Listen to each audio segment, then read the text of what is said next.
En la previa de la Asamblea General de la OEA, Diosdado se tragó un gallito.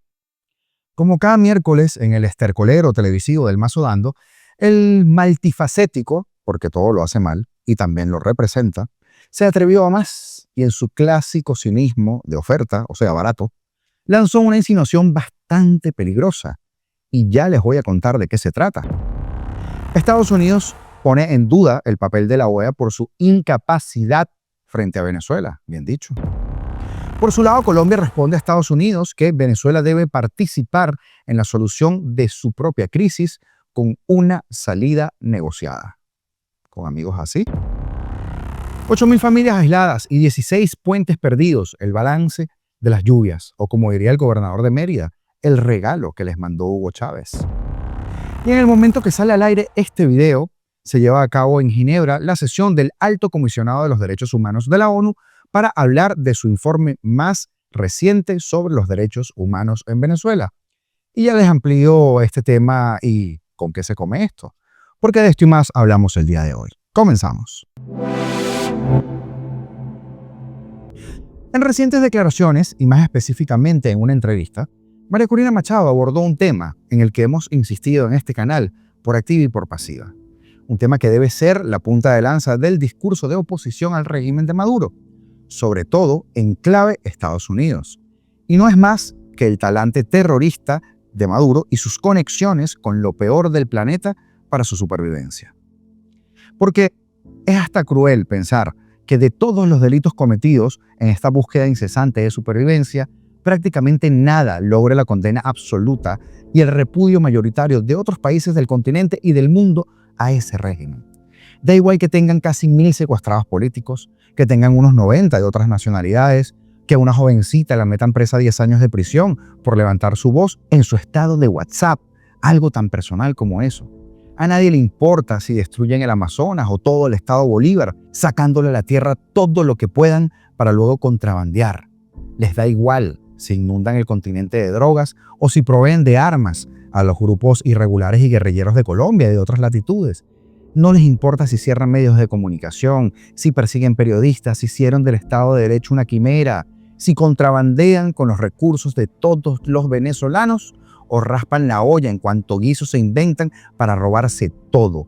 Nada parece convencer a la opinión generalizada que Venezuela no es que tiene un mal gobierno, es que tiene unos terroristas de Estado que están dispuestos a todo dentro y fuera de nuestras fronteras. En días recientes vimos cómo, sin titubear, Estados Unidos acabó con el programa nuclear de Irán en un chasquido como Thanos. De hecho, para los bobos que defienden a Irán y que juran que son todopoderosos, desde el propio régimen iraní ya dieron balance de los daños y confirman, aunque a regañadientes, que allí no quedó ni abono para plantas. ¿Y todo por qué? Porque Estados Unidos terminó viendo que no puede haber un mono con hojillas suelto por el mundo de ese tamaño. En este caso, en vez de hojillas, ojivas. Y por mucho que lloriqueen los tontos útiles de los medios del chavismo, Roy López, Madeleine García, Jorge Rodríguez o Maduro, así fue, se acabó. Y si esto sucedió a 12.000 kilómetros de distancia, ¿qué le hace pensar a la cúpula podrida del chavismo que no sucedería a tan solo 3.900 kilómetros? Claro, Venezuela no tiene instalaciones nucleares como Fordo, Natanz e Isfahán, se llamaban. Pero, ¿y si tiene el producto de lo que allí se fabricaba? ¿Qué sabemos que puede esconder el dictador bananero a los promotores mundiales del terrorismo? ¿O es que alguien se come el cuento que en la cooperación de Irán-Venezuela solo se fabricaban carros y motos de mala calidad? La denuncia de María Corina Machado es acertadísima al respecto. Mientras antes se entienda o entienda Estados Unidos que Maduro anda en lo malo, pero a nivel de grandes ligas, mejor. No es que no lo sepan, por supuesto. Es que hay que recordarles todos los días hasta que en verdad se les enciendan las alarmas. El régimen de Maduro, como tú decías, Occidente se quiere salvar. Sí, pero para que Occidente se salve, el primer paso es entender que el riesgo mayor opera en Venezuela y no es contenible dentro de nuestras fronteras. ¿Cómo que el riesgo mayor opera en Venezuela? El régimen de Maduro para Occidente. Y eso ha quedado clarísimo. ¿Quién es el gran aliado de Putin en América Latina? Nicolás Maduro. ¿Quién es el gran aliado del régimen iraní en América Latina, Nicolás Maduro. Es decir, con los iraníes se han firmado más de 400 acuerdos entre Venezuela e Irán. Venezuela es el único otro país en el hemisferio occidental, además de Estados Unidos, que tiene capacidad de construcción de drones de combate, obviamente de origen iraní, que funcionan aquí en la base Libertador. Venezuela está a horas de la Florida, no a la distancia de Teherán. Y tú me dirás si en un contexto como el que vivimos, esto no es una amenaza real. La cronología de esto es muy pero muy corta. Hace muy poco, Maduro boconeaba: tenemos en Venezuela fábricas de drones de combate con apoyo de Irán. El Grupo Aéreo de Inteligencia, Vigilancia y Reconocimiento Electrónico Generalísimo Francisco de Miranda, número 8, con los sistemas aéreos no tripulados de diseño y fabricación nacional. Antonio José de Sucre 100, de observación, reconocimiento y ataque con capacidad antitanque y antipersonal. Y el sistema Antonio José de Sucre 200. Pero Maduro, hace unas cuantas horas o escasos días: somos gente de paz, nada tenemos que ver con Irán. María Corina miente. Ajá. Pero siempre hay uno más fanfarrón, y ya ustedes saben quién es. El que se orinó encima cuando lo metieron preso en el fallido golpe de Estado. Fallido.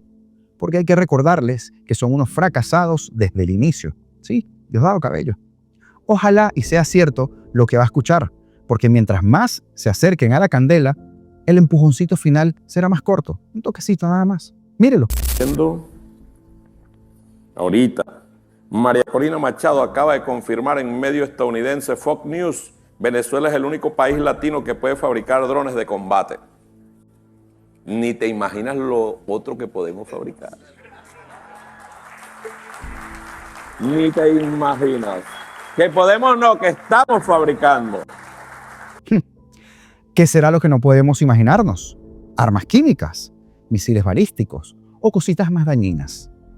Esa es la arrogancia de quien se cree indestructible, de quien fanfarronea desde la absoluta indefensión real de contra quienes fanfarronea no pueden hacer nada en contra de los Estados Unidos, de quien entre chiste y chiste suelta sus verdades, de quien sabe muy bien que si el próximo lunes 30 un juez de Nueva York decide aceptar la cooperación del Pollo Carvajal, la pieza más apetecible a entregar es precisamente él, Diosdado Cabello, el rey de un imperio de polvo y paja. Nada más que eso. Paralelo a la salida de este video al aire en Ginebra, se está llevando a cabo la sesión del Alto Comisionado de los Derechos Humanos de la ONU para hablar de su informe más reciente sobre Venezuela. En él hay casos comprobados de torturas, desapariciones forzadas y otros tantos crímenes. Llegan allí por centenares familiares de víctimas y defensores que han decidido no hacer silencio y transitar el camino de la justicia y la rendición de cuentas. Por eso siempre hacemos tanto énfasis en las denuncias diarias en este espacio. Todo tiene que documentarse, incluso las palabras de Diosdado, aunque a muchos no les guste. Desde 2019, que se estableció su presencia en Venezuela, el régimen ha intentado controlar y debilitar el trabajo de este organismo. Incluso por años fingió una cooperación técnica para tener fotos con la ONU que mostraran su buena disposición a colaborar, mientras que, por supuesto, tenían presos políticos, desaparecidos, asesinados y miles de víctimas. Sin embargo, curiosamente, sus informes más contundentes han ocurrido en los momentos en que la presencia en el país de la ONU no era plena. Los primeros informes en los años del alto comisionado Zeid Ra'ad al-Hussein entre 2014 y 2018, el primer informe de Bachelet en 2019, cuando todavía los investigadores eran los designados por al-Hussein, y los últimos con Volker Turk han sido los más contundentes e importantes para reconocer las graves violaciones de derechos humanos cometidos en Venezuela. Para este año tienen menos espacio, pero igual han incluido patrones represivos horrorosos de esta etapa del chavismo, como el encarcelamiento de niños y ciudadanos extranjeros sin la posibilidad siquiera de visitas consulares permitidas, la muerte de presos políticos por negligencia o por malos tratos, y recuerdan la deuda del Estado venezolano para publicar los resultados mesa por mesa de las elecciones del 28 de julio de 2024, que ya están por cumplirse un año. Un alto comisionado no es un policía ni un tribunal, pero sí es la máxima autoridad mundial en esta materia de reportar y denunciar las violaciones de derechos humanos ante el Consejo de las Naciones Unidas, donde los estados son los responsables y los que deben tomar las medidas. La oficina no ha podido cumplir plenamente su rol de protección del espacio cívico y eso se ha traducido en más defensores, periodistas, víctimas y familiares presos o en el exilio. También la mortandad de las ONGs se ha multiplicado por esa nueva ley que les dificulta o impide registrarse y tanto la censura como la persecución no han cesado, sino que cada día tienen más fuerza y más brutalidad.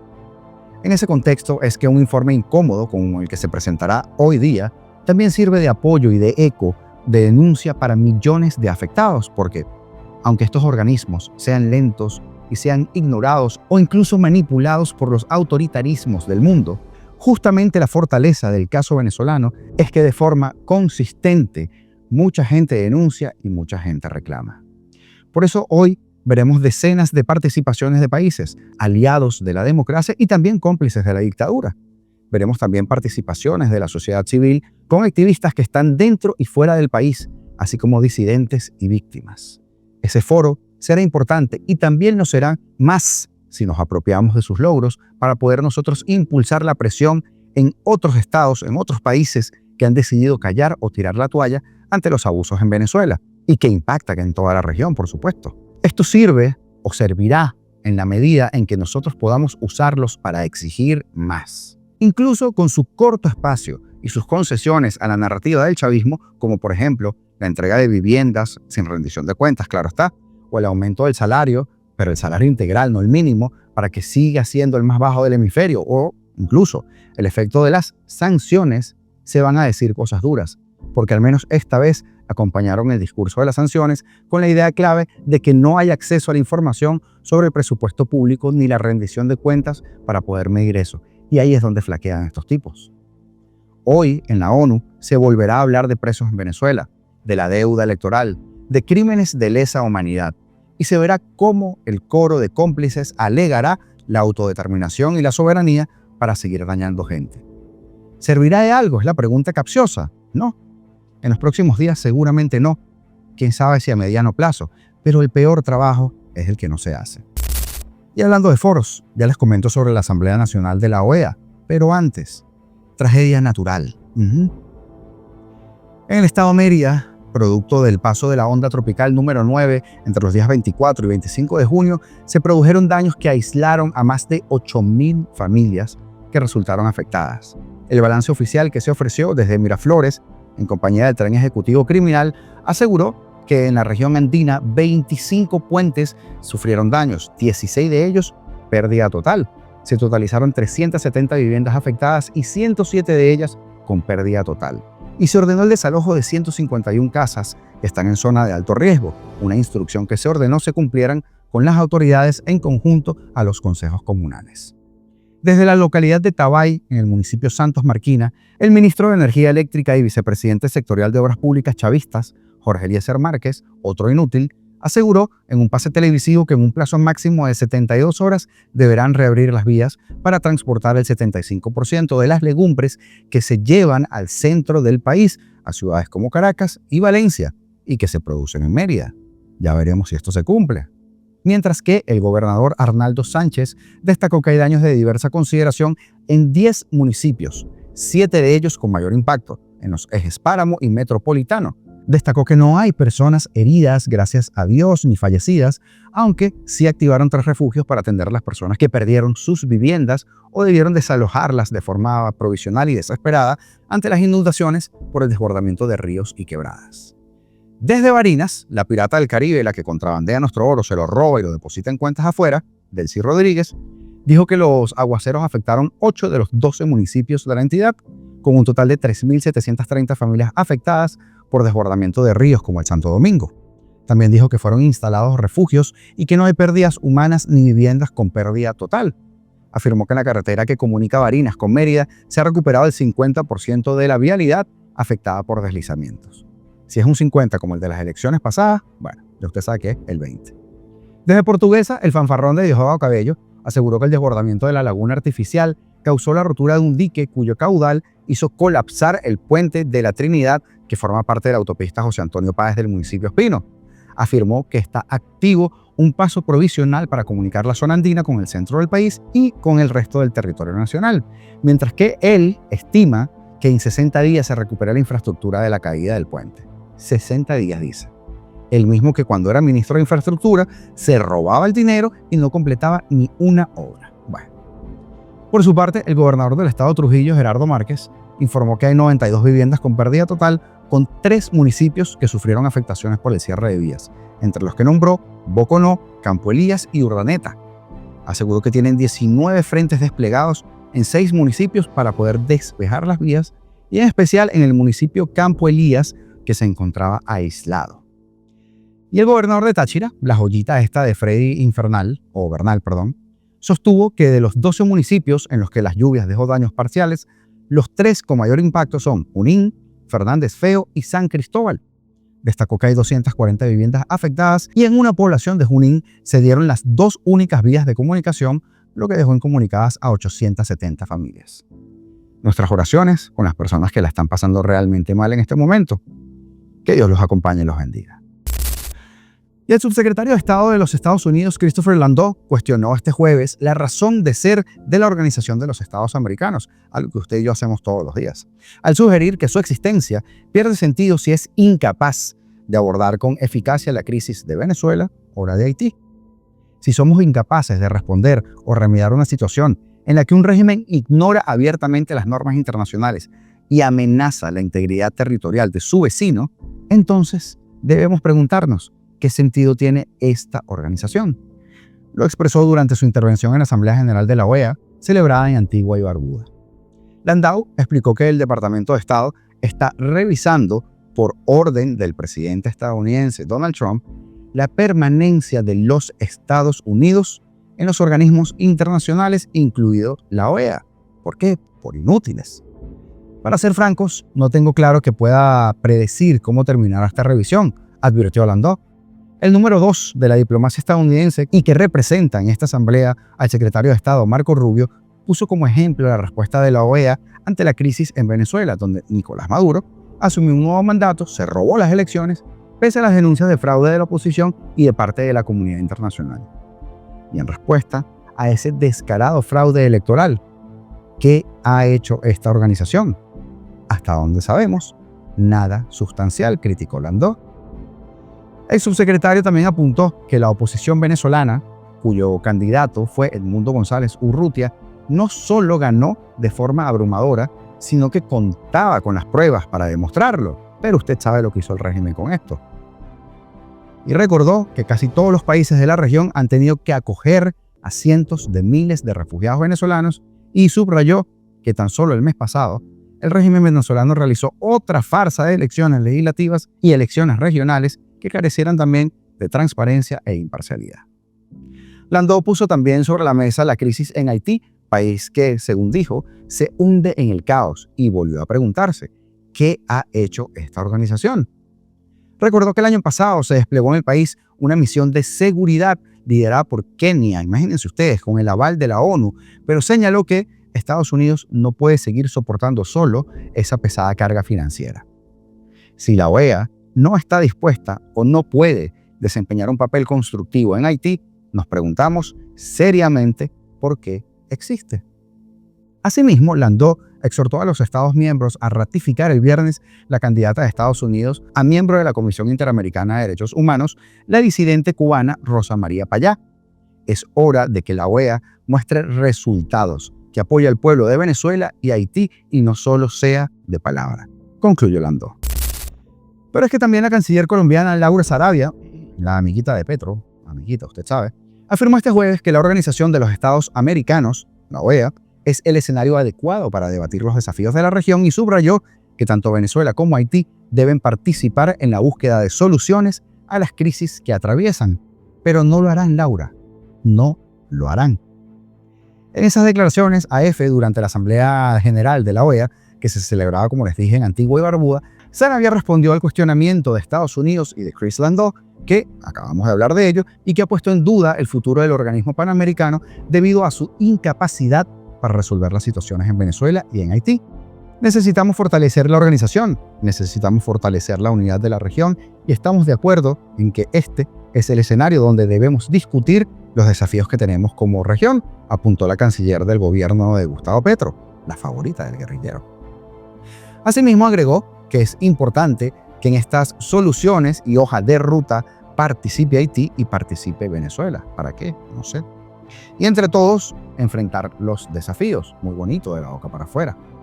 Sobre el caso concreto de Venezuela, la canciller apuntó que Petro ha sido enfático en que se necesita una salida negociada y que las elecciones solo pueden ser reconocidas al mostrar las actas. Sarabia aseguró que Colombia lleva a la Asamblea Nacional de la OEA un mensaje de fortalecimiento de las instituciones democráticas y apuntó la necesidad de seguir buscando la construcción de la paz en Haití, que también está bien fea la cosa por allá. Al respecto, subrayó la importancia de que la resolución que los Estados miembros están elaborando sobre Haití no se quede en el papel y en el discurso, sino que los países de la región pasen a la acción. Efectivamente, la OEA no es el mejor organismo para resolver los problemas de los países que la integran. Sin embargo, siempre hay una nueva oportunidad de hacer las cosas bien. ¿Estamos ante esa oportunidad? Ya lo veremos. ¿Se tomarán los países en serio la amenaza y los problemas del continente? Ya lo veremos. Mientras tanto, gracias a Mara Barrueta por hacerse miembro del canal. Con cada miembro que se suma, el apoyo para que esto siga creciendo y el equipo se haga más grande es vital. Al igual que, por supuesto, nuestro compromiso. A Diego Torres por el Super Thanks. Gracias, Diego. Pero gracias también a cada uno de ustedes que llegó hasta esta parte del video, porque esto nos ayuda muchísimo incluso. Así que suscríbete, comenta, dale like a estos videos y compártelos. Es una forma de ayudarnos y es totalmente gratis. Y además es sencillo, los botones están acá abajo. Ayer hablamos del caso de Merlis Oropesa, también de los falsos opositores que hacen lobby en Estados Unidos para normalizar la dictadura. También tocamos el tema de Hugo Carvajal, las repercusiones. ¿Te parece el programa? Te lo dejo ahorita en el video promocionado que verás en tan solo 10 segundos. Libertad o nada, señores. Esto es